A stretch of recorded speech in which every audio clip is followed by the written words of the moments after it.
What up, Marsh Pod? It is fully into the SimWorld Prep off-season. SimWorld U on the horizon, not too far away. So figured what better time than now to do a little game, let's call it. It's not even that. Let's restart. 3, 2. What up, Marsh Pod? We're deep into, or at least the early stages of the SimWorld Prep off-season. SimWorld U still a little couple months away. So wanted to do something a little different. And today we're going to introduce a very completely fictional SimWorld Prep Hall of Fame. All right, we're doing this with a couple of stipulations. Class size is limited to 5 players. That's the rules. I don't make them, I just follow them. Second is the players have to have left SimWorld Prep already. So none of the currently active players are eligible for inclusion in the SimWorld Prep Hall of Fame, class number 1. But we got 5 guys. 5 guys that I think have kind of stood out from the rest for various reasons. And we'll dive in. Let's start with number 1. And that first guy is going to be Bronny James.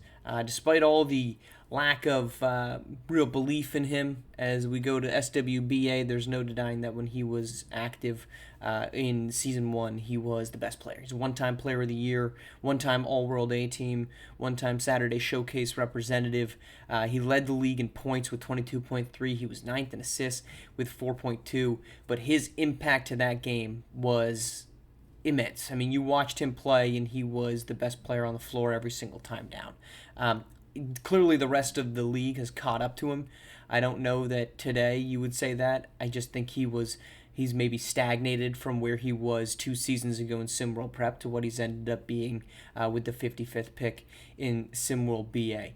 That's fine. That's fine that he stagnates. This is not a referendum on players post SimWorld Prep. This is only for players in SimWorld Prep actively. And so Bronny James gets the nod as our first Hall of Fame representative. Our second one, potentially I don't know if this should be contentious, but it might be. Cooper Kingy Cross is our second nominee. He set the single season record for points per game, 32.5, 4.7 assists per game. He was Player of the Year. He was All-World A-Team Saturday Showcase representative. Cooper Kingy Cross was everything. He was a dynamic scorer that was too good to be denied pretty much every single time down. His scoring prowess was elite. In a league, granted, that everybody was shooting really well from deep, he shot 40%, which was still pretty favorable. But he was, much like Bronny James on the offensive end, absolutely impactful. And I think it would be unwise to say that there was a player in that era, in that season, that was less impactful or more impactful than Cooper Kingy Cross. CKC was dominant. He changed the game. He was a walk-in bucket every single time down. Sure, you could say some of that was high workload, but it wasn't as if he shot 45%, 53% from the floor, and just completely tilted the court to his direction every single time up there. You firmly believed Washington had a chance to make a run or win a game so long as they had Cooper Kingy Cross on the floor. The knock to him is they got upset by Houston in the opening round, their first game. That's the knock on Cooper Kingy Cross. The knock on Bronny James would be that he didn't play because of some health issues.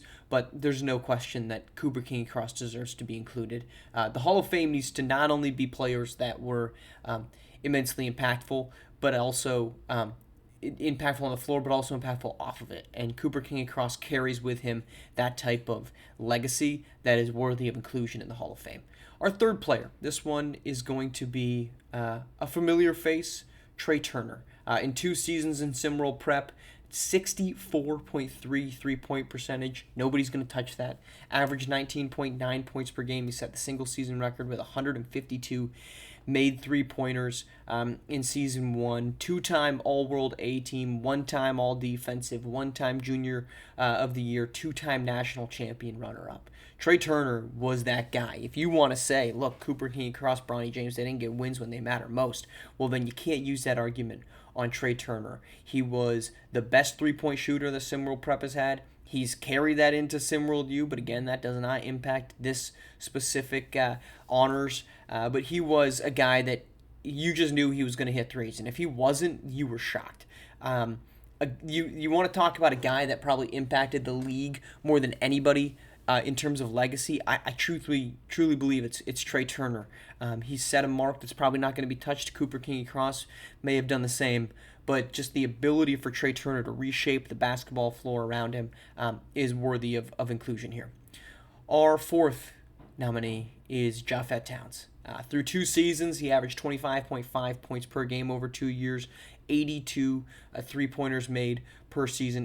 Which is mind blowing because Trey Turner nearly doubled that, or nearly doubled that in his 1 season to what Japheth Towns did over 2. Shot 46.85% from deep. One-time Player of the Year, one-time All-World A team, one-time All-World B team, a Stars of Tomorrow member, a Saturday Showcase member, and a McDonald's All-American member.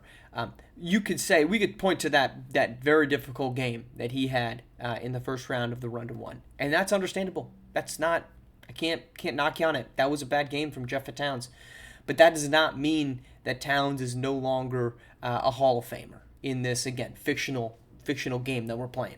He most certainly was. If he wasn't the best player last season, he was the second best player. He's been a top 10 player for the last 2 years. He's spread it out over 2 seasons worth of evidence. If you just took his season 1 performance, he's not a Hall of Fame member. All-World B team, averaged about 21 points per game. That's good. That's not great.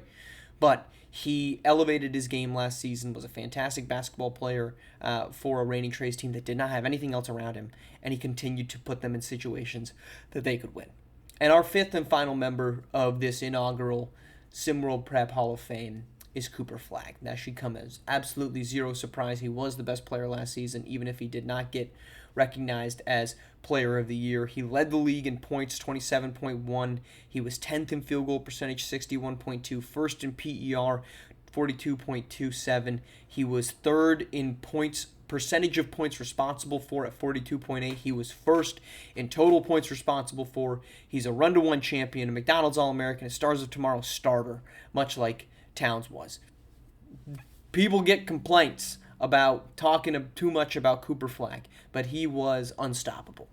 He will probably continue to be unstoppable for Duke, but there was not an answer that anyone could come up with that would stop, what Cooper Flagg could and was. He was a inevitability in fourth quarters of games, particularly in the run to one where it looked like the originators might go out. Cooper Flagg every single time rose to the occasion and then capped it off with a fantastic game at the end, including the game-tying 3-pointer that forces overtime against Philadelphia. As contentious and polarizing as that moment was, that's the memorable moment of Cooper Flagg's season, was that 3-pointer that kept their season completely alive. So that's our Class 1 Class 1 SimWorld Prep Hall of Fame. It's Bronny James, it's Cooper Kingy Cross, Trey Turner, Japheth Towns, and Cooper Flagg. All right, appreciate you tuning in. We're gonna keep rolling along deep into the SimWorld Prep off season. Catch you on the other side.